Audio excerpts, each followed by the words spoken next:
It has been a bit over a week since Pokémon Champions came out, the new platform for competitive Pokémon players to fight and enjoy the competitive side of the franchise until their heart is satisfied. And how is Pokémon Champions?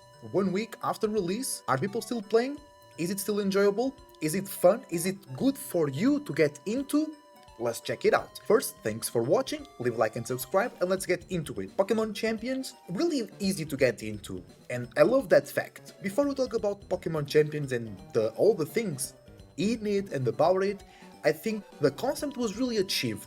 The idea was materialized, which is to make competitive Pokemon really accessible for, I think any type of player can get into Pokemon Champions. You can be a complete VGC noob, or you can be one of the best ever players to compete, and you can both get very easily into Pokemon Champions. That's really good, because it could be overwhelming for the new players, it could be a bit boring and with not enough spice for the experienced players. So in that regard, Pokemon Champions is excellent when it comes to making Pokemon VGC very accessible. Now let's talk about the game itself. Visually it looks good. It could look better, it could run better at times.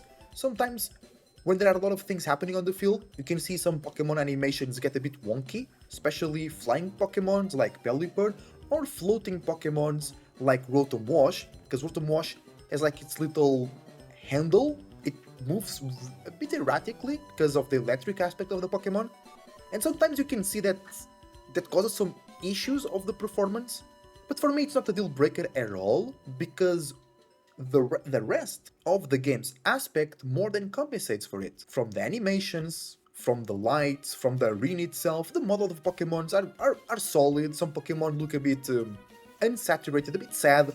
Other Pokemon look amazing and actually with some good polishing and good texture. Others don't really have a lot of texture, so I don't know, maybe they will improve some of the models in the future. But for right now, we have a pretty solid visual effect. But the animations are insane. We have very cool animations like Shadow Ball, Waterfall, Hyper Beam, Grab Apple, it's a meme now in the community. The Rage Powder animation is pretty cool as well, so they did a really good job in making what it matters in a Pokemon battle, from you playing and from a viewer perspective, they made that look really good, with like the attacks looking really good, and that really brings more spice, more attraction and enthusiasm to the game. Also, the battles themselves are pretty fast-paced. You have now less time to make your decisions in the turns, I believe, and things happen faster. The Intimidate, back in the day it dropped the attack of one Pokemon, then it drops the attack of the other Pokemon. Now it happens at the same time. Sometimes the battles still go a bit lower when we have like Leech Seed plus Burn plus Sand, like when you have multiple and then leftovers, so that still takes some time, but that rarely happens. Usually the battles are fast, the abilities proc quickly, things happen fast. And let me tell you, when you get a critical hit, you will not be able to see the enemy bar going down. The HP enemy bar going down. When you get the critical hit and it's a one shot, bro, it's like zoom. It's like the enemy never had HP to begin with, and it makes it really epic. I think the tournaments, the viewer experience in the tournament will be amazing. I think the battles are going to be fast-paced, they're going to look beautiful, they're going to be intense, it's going to be impactful, there will be great movements, there will be great crowd-going wild moments, because the game was designed to do so, and I think that's a W, because I think Pokemon is really investing into the viewer experience. That's why last year they did it in an arena. The final of the Championship World Tournament was in a big-ass arena with a cool stage with lights and whatnot. This year, I think it's going to be in a football stadium in America, so they really, I don't know if they're going to use the whole thing, or just like a venue in the stadium, but I think they're really betting on making competitive Pokemon a modern, famous, or somewhat famous esport. I don't think they are expecting it to become as popular as League of Legends, CSGO, Valorant for example, but I think it can be close. I think it will not be super popular as those games, because it lacks the movement, it lacks the team factor, because it's not a MOBA, it's 1v1, but I think it can become very close, and I believe it's possible to become on that level if the game continues to grow, if they improve the performance, if they make things look better, if they show care by doing some good patches and some polishing in the game. If they make it, if they keep it easier, the barrier of entry, and if they make it possible for the players that play a lot to keep earning VPs and Pokemon and whatnot, the game can go really far. And it will be very important how the game performs in tournaments and how exciting and epic the game can be. Speaking of that, let's talk about the metagame of the first week. It's very cool. You have your dominant Pokemons, Garchomp, Sneasler, Incineroar, Sinistcha, Kingambit, Mega Floette, Mega Charizard Y, Venusaur, but if you go really high on the ladder, I think you'll find those a lot.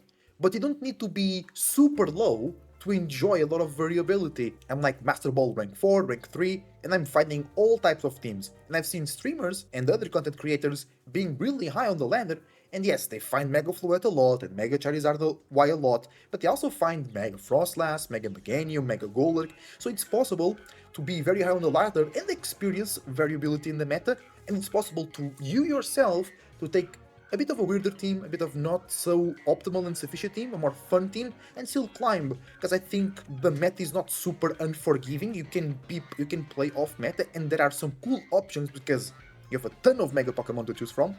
You have some really good counters. For example, Mega Chimecho, I discovered in the other day, it's a good counter to a lot of meta threats. But it's still hard to use, but it was really worth it. I did a team, I'll make a video soon on this channel, so I hope you watch that. So the meta game is really fun, it's fast-paced. It's even harder to do Trick Room and to do more defensive strategies. Of course, it's possible, but it's harder because the best tools for those strategies are not in the game yet. And then doing damage, playing fast is always easier because you don't need so much setup, you don't need so much strategy, you don't need so much tools, so it's just simpler to take Charizard Y and Venusaur and go and spam Heatwave Sleep Powder, you know what I'm saying? But yeah, the meta game is really healthy, it's really fun to play, I'm never tired, I've been playing non-stop since the game came out.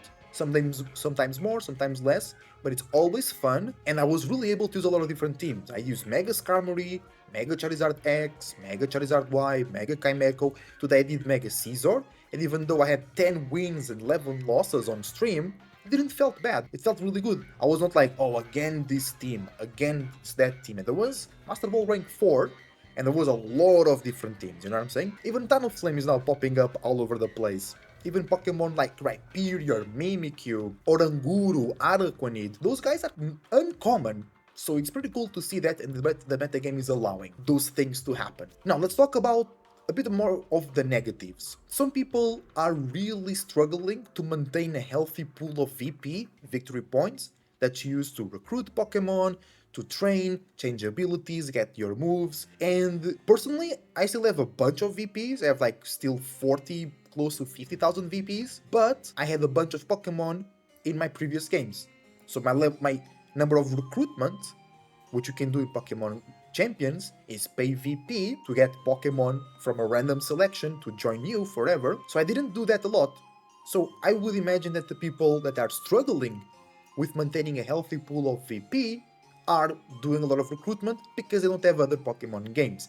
And that's a problem, because we want everybody to get into Pokemon Champions, not just people that already had a bunch of Pokemon in Pokemon Legends ZA, Pokemon Legends Arceus, Scarlet and Violet, or Sword and Shield, or even from Pokemon Bank and Pokemon Go from previous games.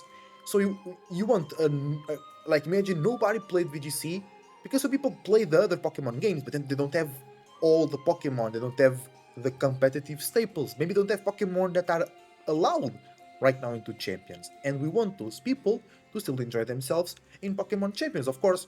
So I think that they should fix that. They should make recruitment and letting access to Pokemon a bit easier, because it's like, it's not really pay to win, because you can't buy VP with real money. Yes, you can get the membership and you can get the starter bonus and you can get the premium battle pass and whatever, but I don't think that's buying VP. You can have more, but I don't think it will be enough, because then to buy Megastones, to buy berries, to buy Choice Scarf, no, to buy other items, you also use VP. So VP is used for a lot of things and you don't get it from a lot of places. From Battle you still get it. For example, last weekend I participated in the warm-up challenge and I did a lot of games and I was winning a lot of VP. I peaked at 1,000, finished 8,000, so I got way more wins than losses. So I got a lot of VP because I just kept playing. But a lot of people don't have that chance, or they don't want to just play that much to have VP so they can recruit their Pokemon that want for this new team.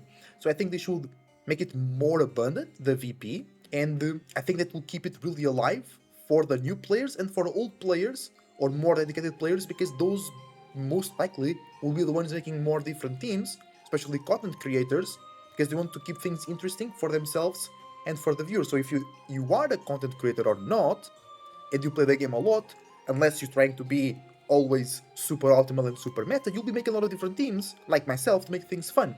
So more VP is good. Now, is it pay to win? Some people say it is, because you can only get Mega Floette, one of the best Pokemon in the game, if you play Legends Arceus. So you need a Switch 1 or a Switch 2, you need to buy the game, Legends Arceus, and you need to beat the game.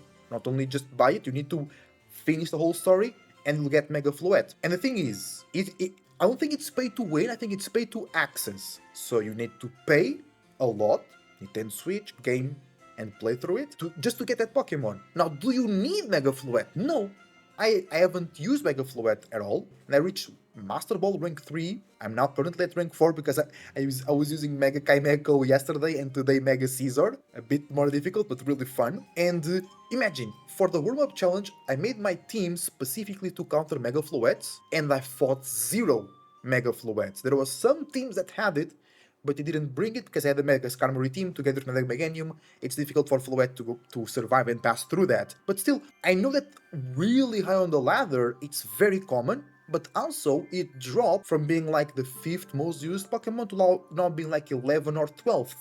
So people are finding answers to it. So you don't need Mega Floette to win. I don't think the best teams have Mega Floette. Will make it easier for you, yes, but you don't need it. So I would call it semi-pay to win. It's for sure pay to access.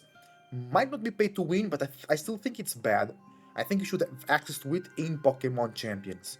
Totally, unbelievably. Because imagine if they do this with other games. Like to get Urshifu, you need to DLC from Sword and Shield? Or imagine if a Pokemon is only on a DLC.